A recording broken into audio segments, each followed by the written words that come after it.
Ahojte prajzmeniaci, vítam vás pri ďalšom rozhovore na našom YouTube kanáli a takisto ak počúvate naše podcasty, teším sa, že sme opäť spolu. Dnes tu mám veľmi zaujímavého hostia, ktorým je Michal Pastier. Michal, vitaj. Ďakujem krásne, ahojte. Michal je zakladateľom brandingového štúdia Go Big Name a takisto reklamnej agentúry Darwin and the Machines. Hneď sa dostaneme k tej téme, ešte by som chcel poďakovať partnerom tohto podcastu, ktorými sú Expandeco, ktoré podporuje e-shopy pri expanzii. Máme tam Pluweb, ktorý tvorí úspešné e-shopy na mieru a službu Balíkovo, ktorá umožňuje najlacnejšie doručenie zásielok a takisto OZ-u, slovenskú módnu značku, ktorá má oblika. Takže poďme už na to. Budeme sa baviť netradične s tebou o brandingu. Určite si ešte nerobil žiadny rozhovor na túto tému. Prvýkrát v živote dneska. Takže verím, že tam sa pokúsime nájsť niečo úplne nové. Máš sa viac ako 200 ocenení, viac ako 250 projektov brandingových, a máš novú knihu, ktorú tu možno dneska spomenieš. Ale poďme teda trošku si povedať o tej značke, lebo stále veľmi veľa ľudí asi má veľmi úzky pohľad na tú značku. Tak poďme si možno povedať na to, že čo vlastne všetko je podľa teba ten brand, čo to zahrňa.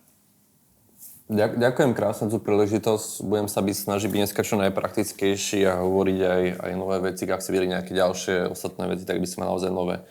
Ale čo týka tej značky, tak ja by som prvé navrhoval, že vyskúšajte si nehovoriť slovo značka, hovorte firma a bude sa vám žiť lepšie, lebo predsa len to slovo značka je spojené s veľkou ezoterikou a sú tam všelijakí takí tí čudní konzultanti a čudné veci a metriky, ktoré sú nemetriky a tak ďalej a ľudia sú potom z toho nervní a prichádzajú o peniaze len kvôli tomu, že je to niečo nejaké spojené s nejakou vierou, že tomu neverím. Takže keď to budete hovoriť, že je o firme, tak to bude všetkým lepšie vo vesmíre. A keď už ideme k tomu, že čo mi to prinesie, tak v prvom rade mi to ako keby vytvára budúceho zákazníka. Že je to naozaj o tvorbe toho budúceho dopytu, budúceho zákazníka. To je primárna úloha toho budovania, toho povedomia o tej mojej firme. Nie je to instantná konverzia, je to niečo o tom budovanie toho budúceho a samozrejme to pomáha paradoxne v tom, že môžem si pýtať viac peňazí od tých zákazníkov. Takže nielen, že ma bude poznať viac ľudí, ale môžem si pýtať viac peňazí. Takže ten môj čas, ten effort, ktorý venujem tej mojej spoločnosti alebo môjmu produktu alebo mojej službe, tak je znásobený tým profitom, ktorý je výraznejší oproti tomu, keby som bol nejakou generickou kategóriou. Dobre, či nie je to len nejaké logo, ak si to možno niektorí predstavujú, že je nejaké logo, nejaký vizuál, ale teda je to asi aj všetko, čo tá firma robí na tom trhu, nie? To je presne tá vec, že je reklama umenie, je značka všetko. Znovu, všetko, čo robí firma, má nejaký dopad. Keď máš akékoľvek niečo pekné, ale máš zlú pricingovú stratégiu, tak si v keli.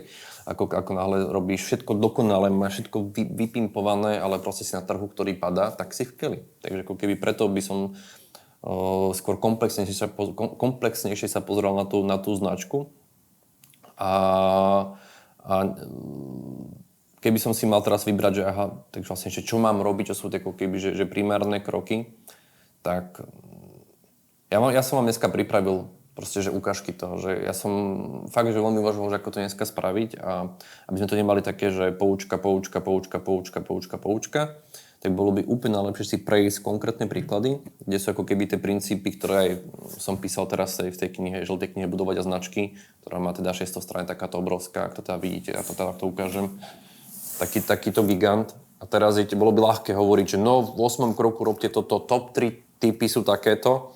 Tak preto som sa dneska ráno som skôr stal, že tak pripravím to poriadnejšie, aby sme to mali vizuálnejšie a budem to komentovať aj pre tých, čo sú na podcaste, iba audio. Aby to boli konkrétne príklady konkrétnych značiek, bez nejakých len zdieľaných takých tých pekných tabuliek, že proste choďte hore a toto zvýšuje 35% profitabilitu, že to patrí ako keby, že úplne inde. Takže dobre, tak poďme si to postupne prejsť, kľudne ako si to pripravil. Poďme na to. Poďme to komentovať. Pre tých, ktorí to len počúvate, tak bude to trošku sťažené. Toto bude takéto reaction video, hej, že reaction video. Ale bolo by super, keby ste sa možno switchli teda na vizuálnu verziu na YouTube, ak teda počúvate podcast, ale však pokúsime sa to nejako komentovať, aby ste z toho teda niečo mali. Jasné. Základ je ako keby ten pochopiť, že veľa firiem komunikuje len nejakú kategóriu. To nejaký, že obrázky, že tenisky, aj to nejaký sale, ale tá firma nekomunikuje seba. A to je ako keby obrovská chyba, lebo komunikuje produkt, a keď ten produkt zakape, alebo tá kategória produktu zakape aj moja firma, má problém. To znamená, ak nebudujem seba, tak proste budujem kategóriu a míňam svoje peniaze. Takže treba budovať vždy svoju značku, svoju firmu, seba, myslieť na seba. Aj keď máte, neviem, že padá lietadlo, alebo neviem proste, hej, že dávam kyslík najprv sebe. Že neživím teraz Nike, keď ja potrebujem živiť Fučo. Hej, že... Tu by som možno do toho vstúpil, že znamená to zároveň to, že všeobecne by si neodporúčal generické názvy, značky, alebo nie je to pravidlo úplne? Že vieš vybudovať aj s relatívne všeobecným názvom ako silný brand? Je to len ťažšie a potom každého to dobehne, lebo väčšina podnikateľov si myslí, že budú špecializovaní, nakoniec nebudú. Nakoniec ako keby musia rozšíriť to portfólio produktov, portfólio zákazníkov a nakoniec musia rásť, budú expandovať do zahraničia a vždy ich to dobehne a to je potom. To vidíme častokrát, že tí ľudia potom, ale to ešte má čas, to má ešte čas a vždy je to drahšie a máme zákazníkov, ktorí nám potom dajú, že kúpili nám doménu za 250 000 eur. Čo všetko mohli spraviť s tými 250 000 eurami. Už len, že kúpte drony na Ukrajinu alebo čo a bolo by to efektívnejšie ako proste vyhadzovať nejakú debilnú doménu, lebo sme si urobili domácu úlohu, že myslíme dopredu. Takže buďte smart, nemíňajte zbytočné peniažky, šetrite si ich a myslíte na to, že budete úspešní, takže verte si, teraz som motivačný speaker. Takže áno, budujte značku nefinančnej kategórie, absolútne strašne dôležité. Prepáč, to môžeme k tomu vrátiť, lebo tu je to vlastne práve to, čo sme sa bavili, hej, že tie všeobecné domény ste skonvertovali na to. Áno, Army Market, nemôžem budovať Army Market dlhodobo, pretože neviem sa chrániť, napadajú ma konkurenti, neviem ich blokovať.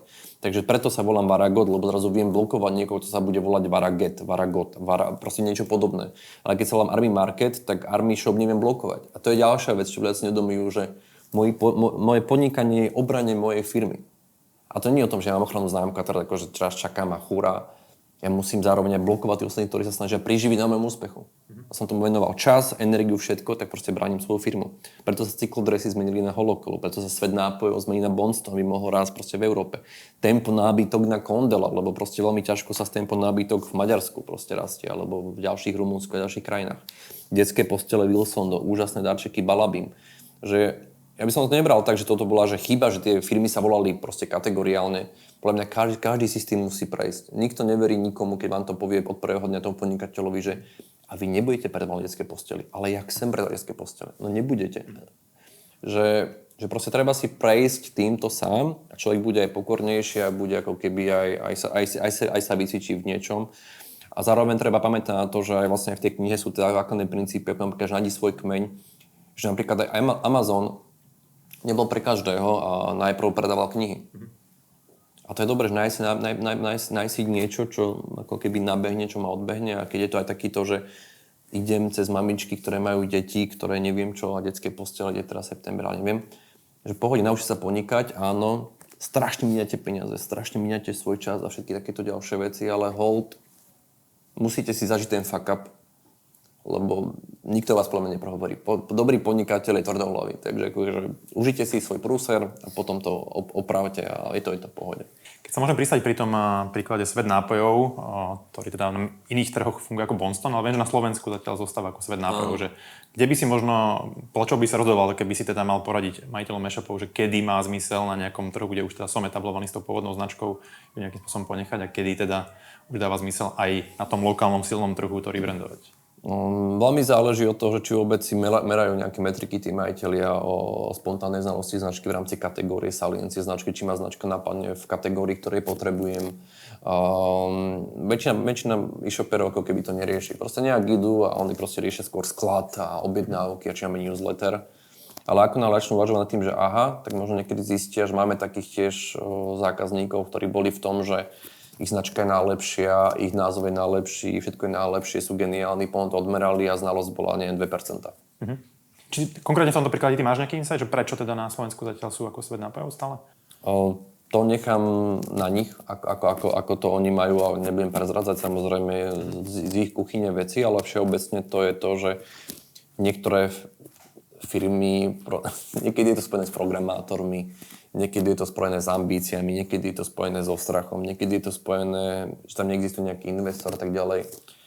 Niekedy je to spojené s tým, že firma nevie dobre finančne plánovať. Že to sú rôzne ako keby veci. Keď si, niekedy si naozaj firma proste sadne a uvedomí si, že aha, živý 6 značiek je proste extrémna záťaž finančná, tak urobí proste jednu a upracuje to.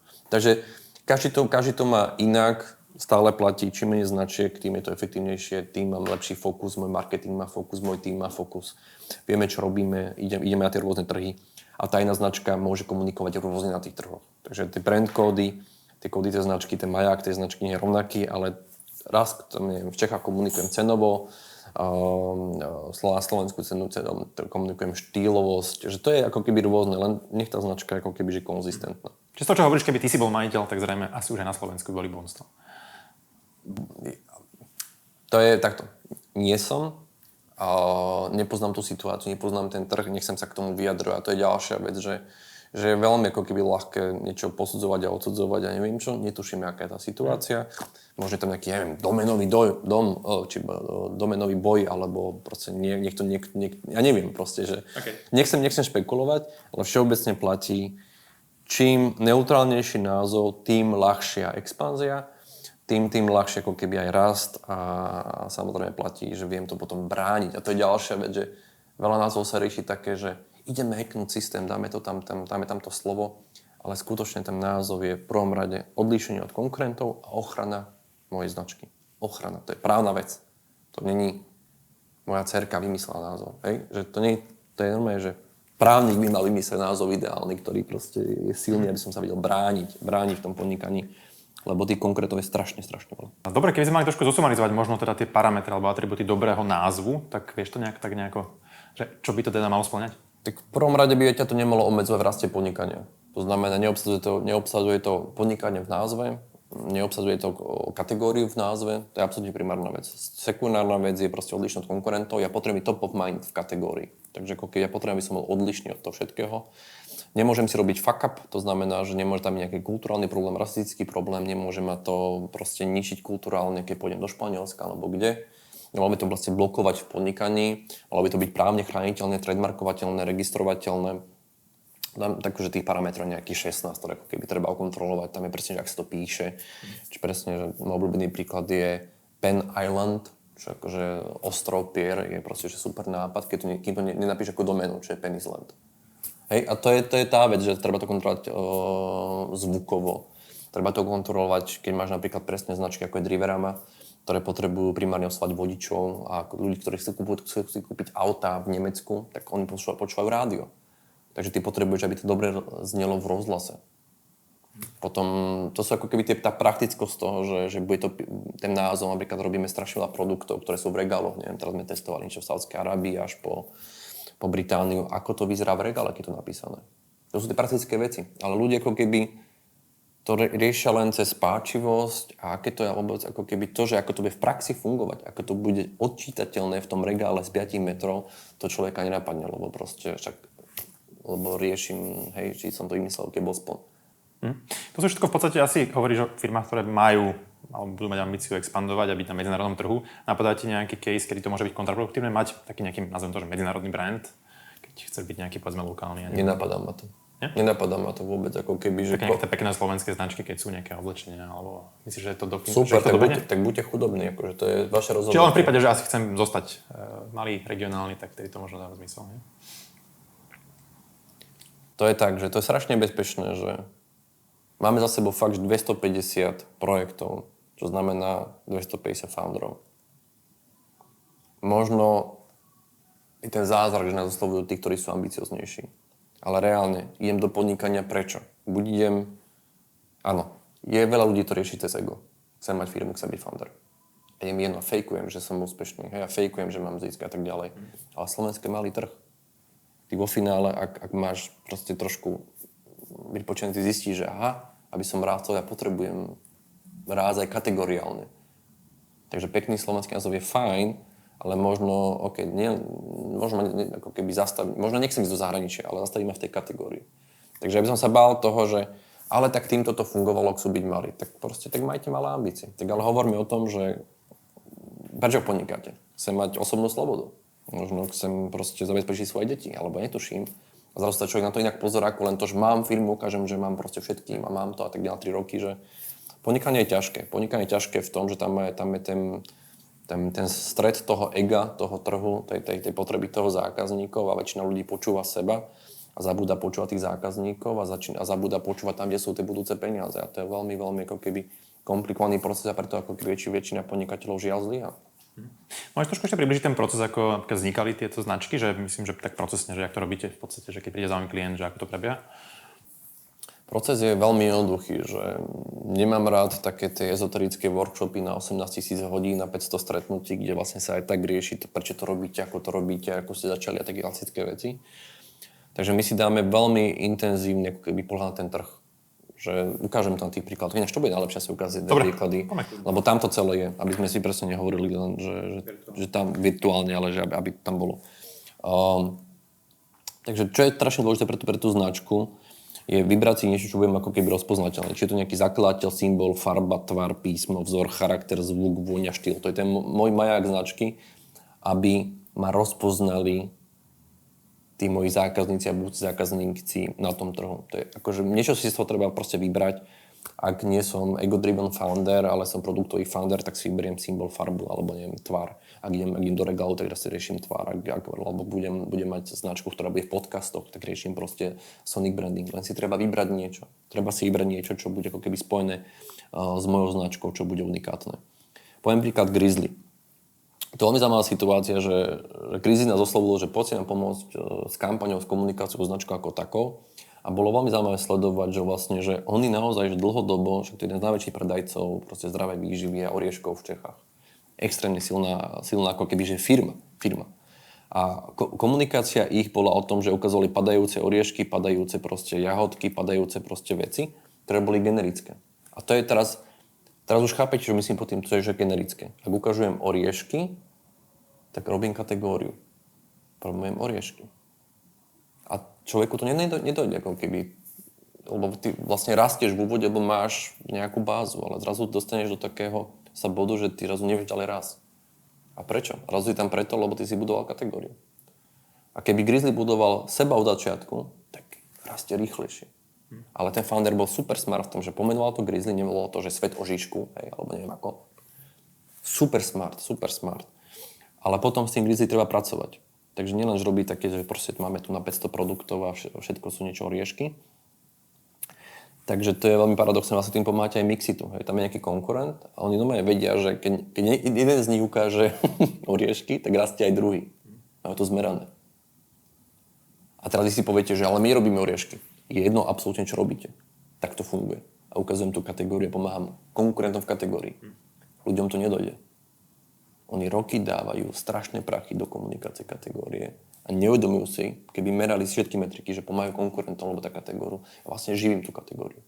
Takže čo treba spraviť je, ak si nevybudujem tie brand kódy, to znamená v tom celom, nepoviem si, že čím budeme my rozpoznať na tom trhu, tak strácam dlhodobo extrémne peniaze. A môžete riešiť pricing stratégiu, a môžete riešiť maržovosť, a môžete riešiť skladové veci, a kúpovať si robotov, a neviem čo. Ľudia radi riešia také, že majú pocit, že akože teraz strašne pracujú a že ako teraz riešim newsletter. Ale ak nevytvorím tú bázu, tak v podstate len som distribútorom produktov. A to je veľmi nebezpečná vec, lebo vy môžete byť úspešní, ale to je fejkový úspech v podstate. Takže Grizzly v tej komunikácii povedal, že kúpime proste, nemáme veľa peňazí, tak kúpime proste nejaký kostým medveďa a dáme Grizzly do reklamy. Že fakt. A Ježišmária. Že on to znie tak strašne primitívne. Že volám sa Grizzly, tak ukážem Grizzlyho. Ale že tá primitívnosť je niečo, čo firmy potrebujú počuť a potrebujú sa prefackať tým. Takže zrazu tam hovoríme o tom, že proste, že Grizzly je skvelý na raňajky, Grizzly je skvelý do kuchyne, Grizzly pomáha neviem čo. Sú tam nejaké vtipné zábery potom tej kampani, kde vlastne Grizzly odpalím obslíka, lebo Grizzly je super, lebo oriešky sú super na výlety. Je tam veľmi komická scéna, lebo však asi, hej, ľudia už nemajú deti, majú psíko. Tak odpalíme psíka a na konci nám povieme proste, že Grizzly.cz a je to všetko v poriadku. A zrazu tá reklama, že predáva Grizzly. Prečo to tak funguje? Lebo ten názov je fantastický, je mimo kategórie, je unikátny, majú brand kód, vlastnú oranžovú farbu a konečne používajú Grizzlyho. A naozaj, že ako keby čo sa vlastne tam udialo je to, že my kodujeme tú značku od prvej sekundy. Grizzly je parťák pred televíziou, že poviem Grizzly tú značku hneď ukážem, takže ako keby, že mozog to vidí, počuje. Kategórie entry point je, ty potrebuješ spoznať, aké sú kategórie entry point tvojej kategórie. To znamená zákazníci, ktorí jedia orešky, kedy ich jedia. Vieš, ale máš tých founderov, ktorí proste riešia, že či bude, aké bude, neviem čo, že proste oni pozlátko. Ale kedy môj zákazník je oriešky? Pred telkou. Tak ju tam dám. V kuchyni, na vylete, športiach sú tam. Sonic branding, bola tam pesnička Brum Chrum Grizzly. Lebo keby sa niekto, viete, že či má minornejšieho marketéra, ten sa snaží, no robíme takú, že Grizzly super, Grizzly neviem čo, proste, že hovadina. Ale keď poviem, že Brum Chrum Grizzly, tak chrum je oriešky, brum je medveď. A pre mozog je tá odmena, keď to ten človek pochopí, to je dopamínová facka brutálna a je to krásne, takže extrémne silné. Nečakané situácie, odpalenie proste mopslíka, ďalšie veci. Na konci to napríklad končí tým, že vidíme, ako Grizzly má na pleciach proste cyklistu a zastavia ho policajti a policajti povedia požil ste, on povie ožišky. A to je tak nečakaná situácia, že to ešte zvýši tú pamäťovú stopu a ešte viac kodujeme, že Grizzly sú oriešky, lebo vidím, ale počujem to nie tak, že Grizzly má najväčší výber orieškov. A to je to, čo e-shoperi riešia, majú pocit, že komunikácia, to ten banner napíšeme, najväčší výber orieškov, 70% zľava, 3 plus 1. To je všetko pravda. Robte to. Robte také aktivity, ale zároveň potrebuješ budovať seba, tú svoju značku. Takže zlepšila sa spontánna znalosť značky o 20%, podporená o 21%, a rastie rýchlejšie ako konkurencia. Proste, že fantastický, absolútne ako keby, že super úspech v tej komunikácii. Hlavne je tam brand, ktorý ty vieš používať ďalšie roky. A už nebudeš vymýšľať, o čom bude naša jesenná kampaň, už to máš vymyslené. Veľmi podobný príklad uvidíš teraz, napríklad toto je ten tempo kondela nábytok, kedy si vyzeral. Hej, v logu máme stoličku, predávame stoličky. Voláme sa Kondela nábytok, potom sa voláme neviem čo Bultora, neviem čo v Maďarsku, už máme 7 značiek rôzne, robíme tempohity a komunikujeme minus 70%. A preto sme ako keby upratali tú značku, však asi viete, že na to premenovali celé tempo nábytok na Kondela. Robili sme veľký prieskum tohto slova, či nemá rasistický potom, či nemá nejakú negatívnu evokáciu. Napríklad tempo nemohlo byť použité, lebo v Slovensku boli konkurenti. Ale slovenský podnikateľ ide. On si nepozerá, akí sú konkurenti. Ona nevie ani v akej kategórii. A potom je stopnutý. Takže to treba oceniť tiež, že firma, ktorá má dekády za sebou, si povedala hop, tak idem robiť poriadne. A nie, že ideme to vyhekovať systém. Ty nevyhekuješ systém, pokiaľ nemáš ochrannú známku na tom trhu. Ťa zablokujú. A Slováci to robia. To je absolútne typické proste, že zaviažem si oči a že nejak bude. Potom som zažalovaný, stopnutý, reklama je zastavená, alebo moja reklama je podobná konkurentovi. Vyjadzovanie peňazí. Lebo nejak bude, lebo to nejak vyhekujeme a growth hacking a neviem, aké všetky MVPčka tam dáme. To sa proste nedá vyhekovať. Ale znovu, človek musí prísť o peniaze, aby dospel do toho, že mu to ide. A znovu, takže čo potrebujeme pochopiť je tá kategória entry point, my si povedali. A potrebujeme pochopiť vlastne, čo sú tie brand kódy. Takže ako Grizzly začína proste brandingom, to je tiež farba, názov hneď ako keby v prvej sekunde. Potom ukazujeme problém cieľovej skupine. To znamená, tu sme videli, že cieľová skupina sú väčšinou ženy a tam sa zamysleli dobre. Ak chceme robiť komunikáciu, ktorá funguje, potrebujeme naše brand kódy, to je ten sonic branding toho zvuku toho Kondela, tie logá, tie farby. A zároveň potrebujeme poznať tú kategóriu entry point. A to je väčšinou Ricky, mám starý gauč, potrebujem nový. To je ten vstup do tej celej kategórie. To je vstup celej kategórie, ako kedy si Tesco prišla na to, že vstup do celej kategórie prémiovejších produktov sú sušené paradajky. Nekomunikuje, že máme prémiové produkty. Ty nájdeš ten, ktorý ako keby penetruje ten trh. A to je sušená paradajka, tu na to nejaký gauč, ktorý ti otvára tú kategóriu. Ale znovu ľudia tak neuvažujú, lebo sa snažia vymyslieť proste, ako dať robota do skladu, hej. Takže máme, že je tam nejaký problém cieľovej skupiny, ale potom musíš ukázať, že vždy to prekvapivé. Ty potrebuješ ako keby stimulovať ten mozog, rozumáš, v druhom zábere beží kôň. What the fuck robí kôň v spote s gaučom. A toto je to, čo ty potrebuješ. Ty potrebuješ zapájať ten mozog, aby to vnímal, aby to bolo, že čo to je. Ak nemáš tú atraktivitu toho, že si te všimnem, ako si te mám zapamätať. Ale väčšina e-shopperov proste, oni neriešia všimnutie. Oni majú pocit, že to vyplatia, že to preplatia, že to bude veľa.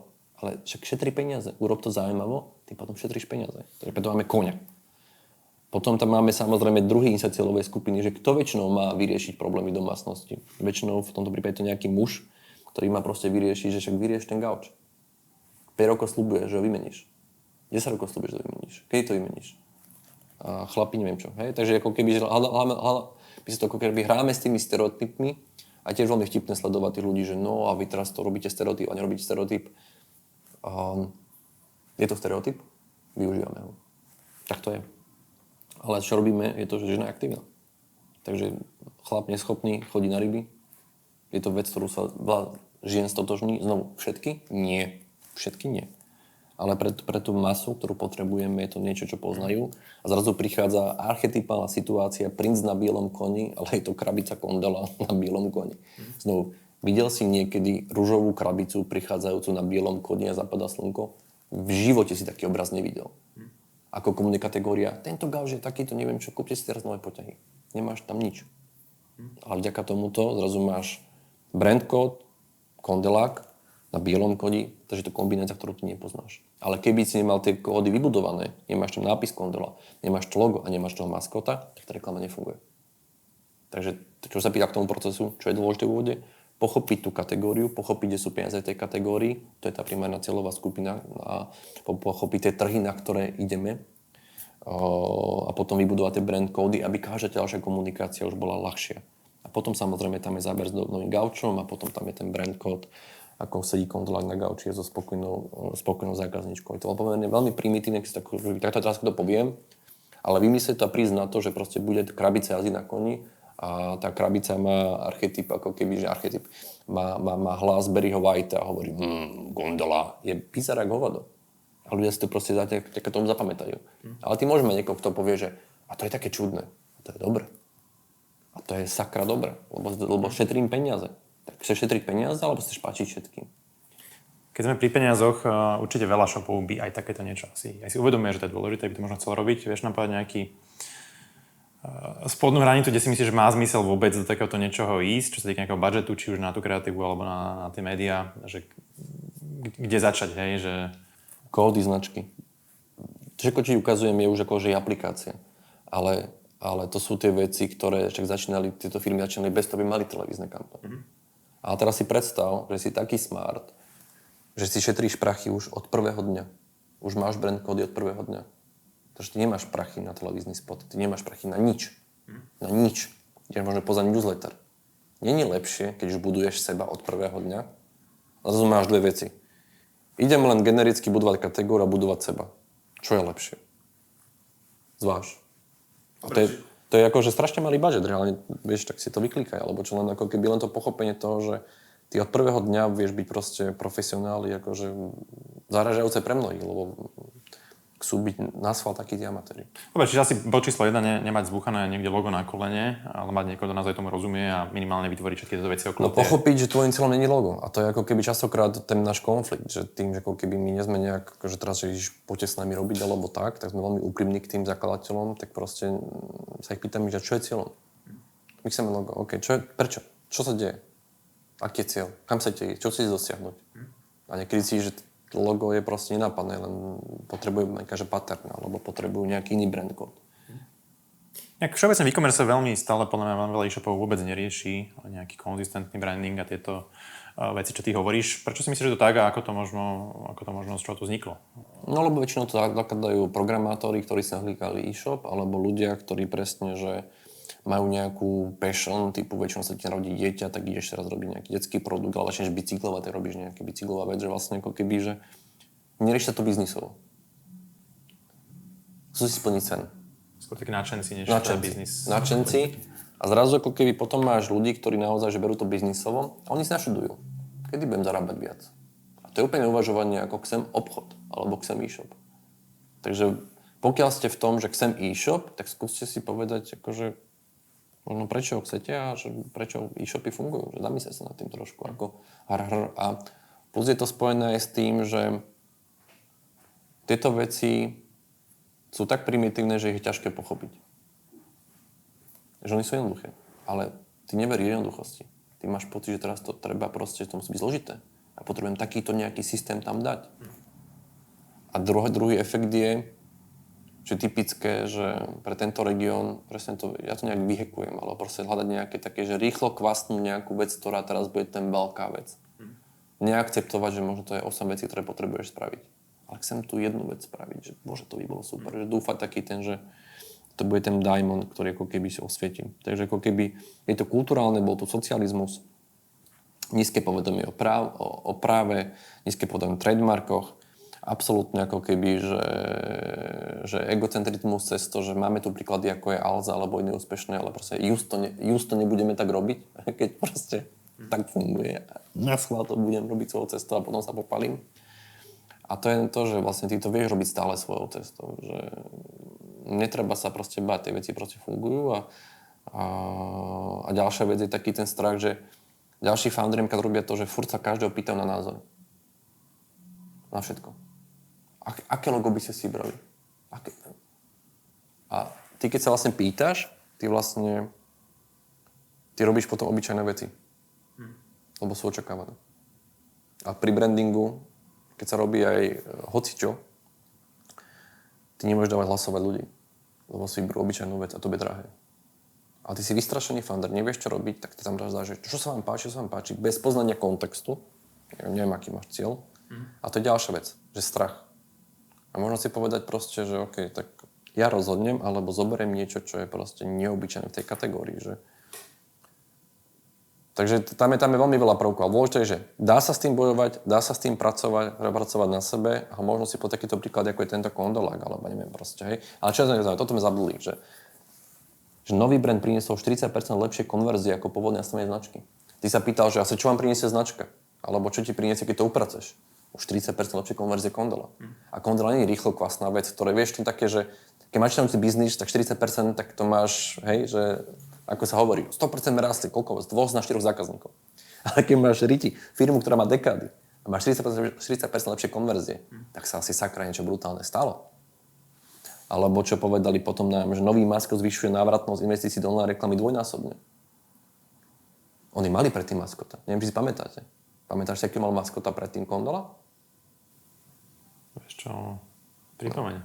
No, taká šípka to bolo. Taký klik, Kondola. A je veľmi zaujímavá vec, že ľudia si povedia, že však my máme maskota, aj Kondola má maskota šípku. Taký ten kurzor. Otázka, prečo to nefunguje? Prečo to nefunguje tak dobre? A teraz si porovnaj, že čo je cieľ.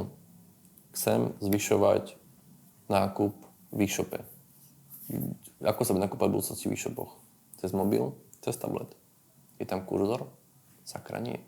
Čo je kurzor symbolom? Minulosti, zastaranosti. Kurzory bola myš, počítačová myš.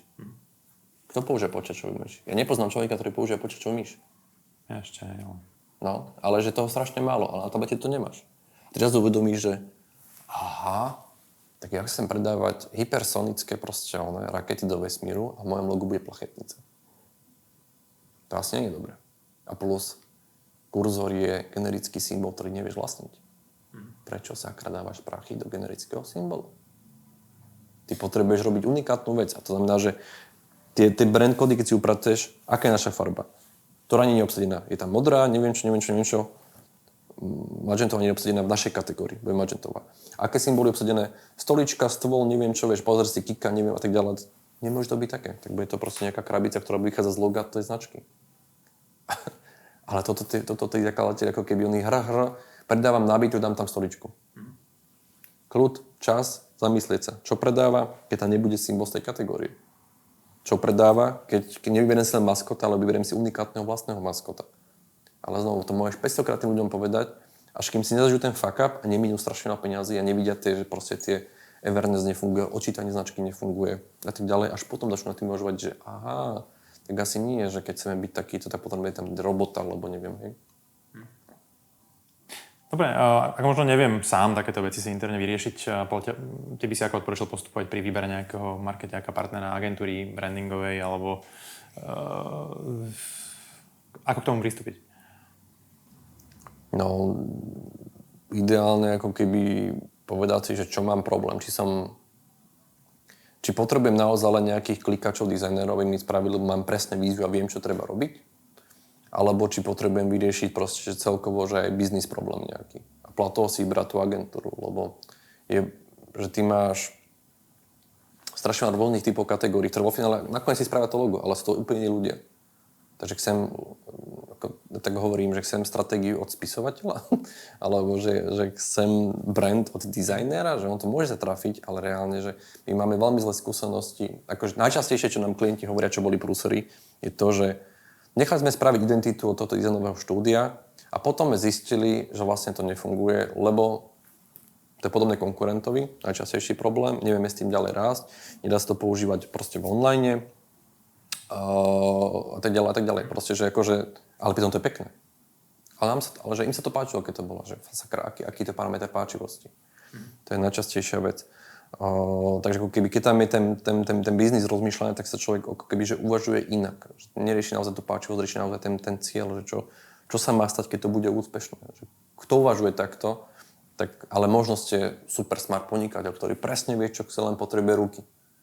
Tak si harní DTPáka alebo niekoho, nech ti to len spraví, lebo ty vieš ako na to. Aj takí sú ľudia, ktorí sú proste, že super v tomto, ale väčšina ľudí proste, moja rada je pri tých veciach, že tí sa venujú zákazníkovi, lebo máme takých nejakých ľudí, čo majú proste že ambíciu, že oni sa cítia, že chcú robiť logo a trávia čas konzultovaním loga proste týždne, namiesto toho, aby sa stretávali s zákazníkmi. A tým, že som aj investor, tak keď toto vidím, tak akože by som do tej firmy ja som neinvestoval. Ty ako founder máš zákazníkov a máš riešiť proste produkt. A ostatné, buď si na to niekoho nájdeš, alebo proste aspoň dáš tie noty, ale potom už sa to nechytaj proste už. Lebo founderi radi menia, špekulujú a ob týždeň menia názory. A pri brande tá konzistencia je nevyhnutná. Takže tú energiu toho menenia nech treba ako keby dať niekam inam. Na tie aktivity. Čo spýtam, veľa týchto značiek, ktoré si spomínal, tých rebrandingov, nasledovala tam nejaká televízna kampaň alebo nejaká komunikácia. Predpokladám, že tá asi výrazne multiplikuje následne ten efekt toho rebrandingu, je to tak? Je to strašne jednoduché. Tam ako keby zabudneme na to, než hovoríme o nejakej telke. Čo funguje? Znalosť. Potrebujem robiť aktivity, aby sa moja značka dostala medzi čo najviac ľudí. Aj mimo moju celovú skupinu. Vieme, čo nefunguje? Hypertargeting. Tam potrebujem, aby ma poznala ľudia nakupujúci v tejto kategórii, aby ma poznali, aby keď o pol roka ich napadne, že chcú tento produkt, aby ma napadla moja značka. To je celé. Či je to telka, alebo je to, neviem, proste spolupráca s influencermi, alebo je to proste vlastný budovanie si osobnej značky dlhodobo, ktorá vlastne pomáha tomu founderovi potom launchovať ďalšie produkty. Vieš, Mišo Meško je genius v tom, že vlastne on to má postavené, že vlastne on je tá vec. On je keby vypli kvázi akože kampane, tak on stále predajú, lebo on má už taký dosah. Alebo že to sú ako keby tie čará toho, že nie je jedna cesta, teda, že každý musí byť ako Mišo Meško, taký šikovný smart, ale že proste, že môžete byť rôzne, že ty môžeš ísť cez tribe, cez nejaké len komunity, akože ľudia, čo cvičia. A cez to rastie. Že potom je do ďalších kategórií. Ako Jim Beam rastol cez nejakú a potom sa rozširoval ďalej. Že tá cesta nie je ako keby, že takto to robte telka, potrebujete.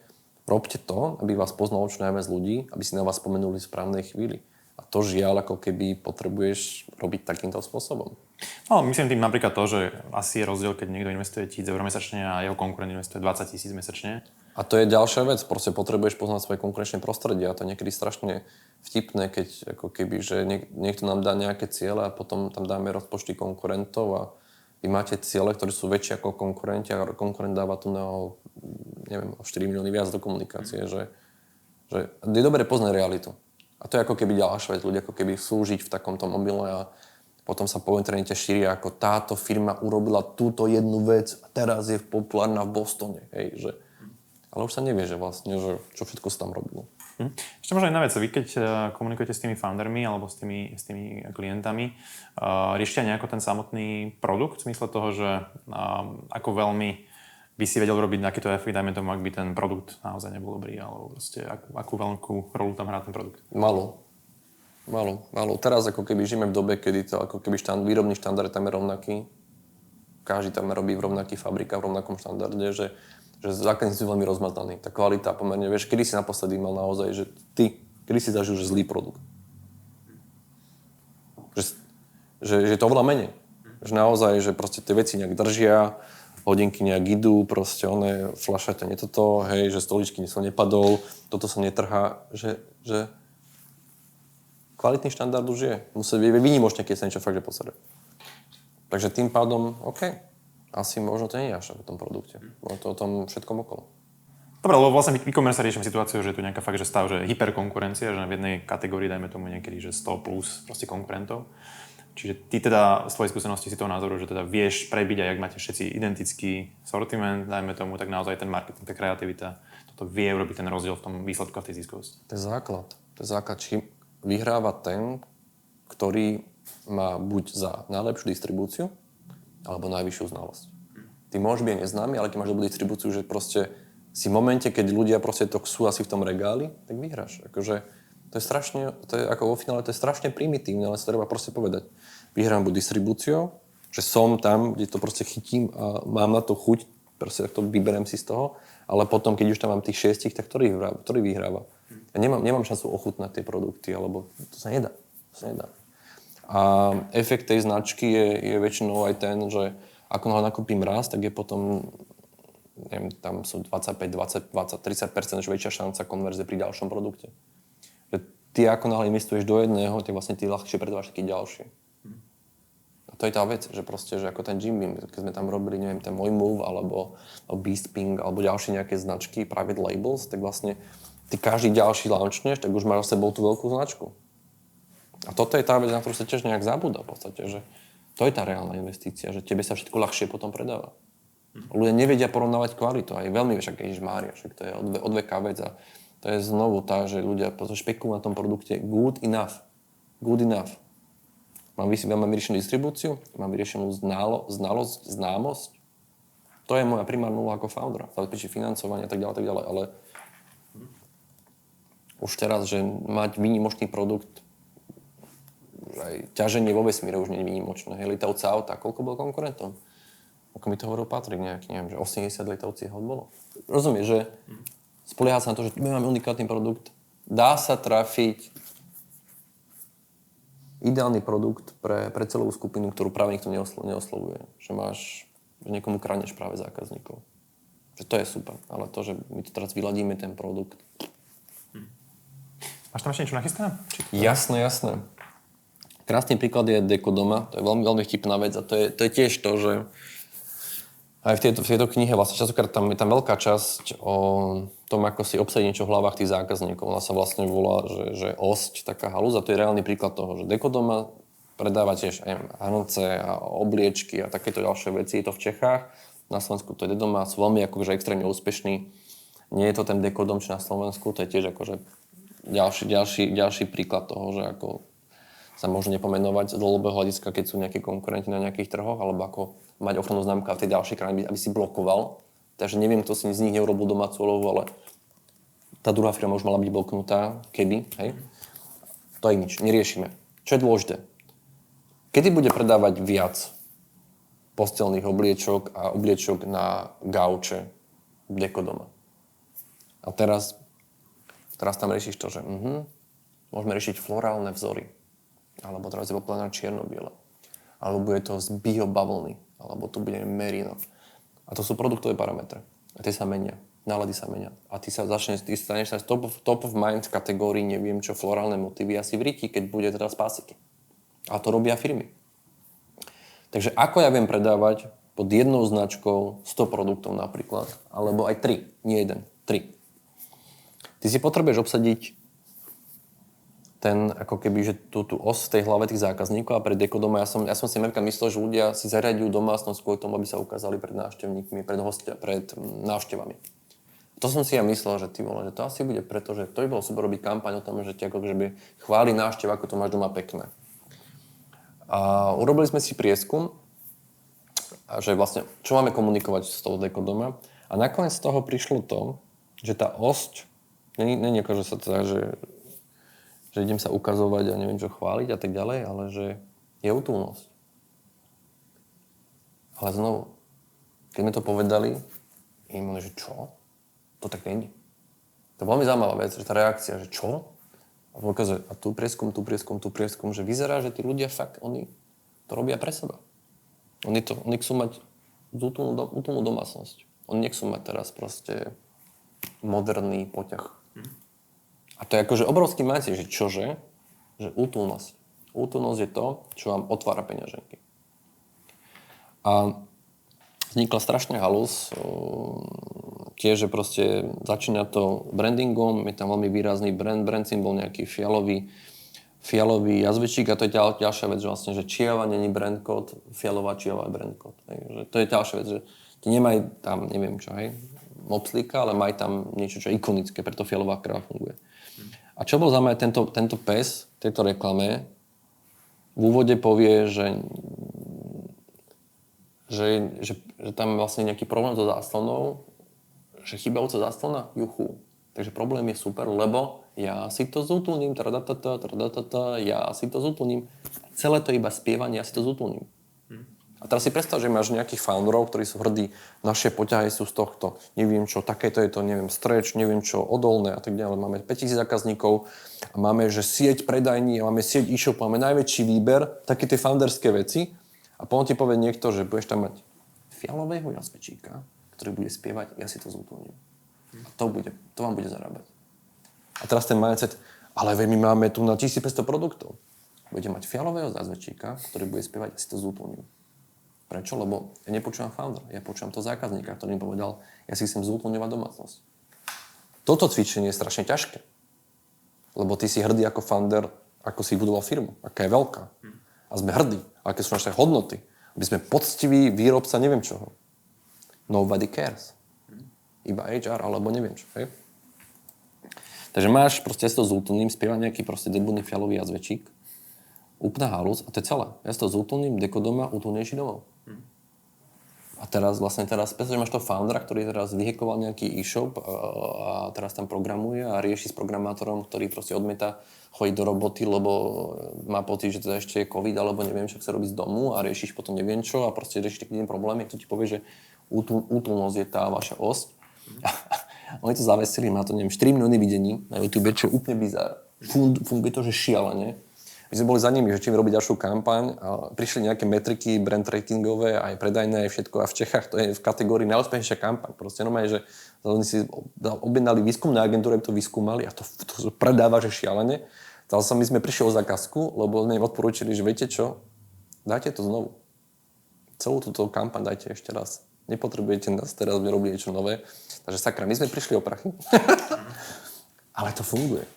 Takže ako keby, že to je to čaro toho celého, že keď takto hovorím, tak to znie tak strašne bizarne, ale tie reakcie tých ľudí, keď povieme, že príde ružová krabica na bielom koni.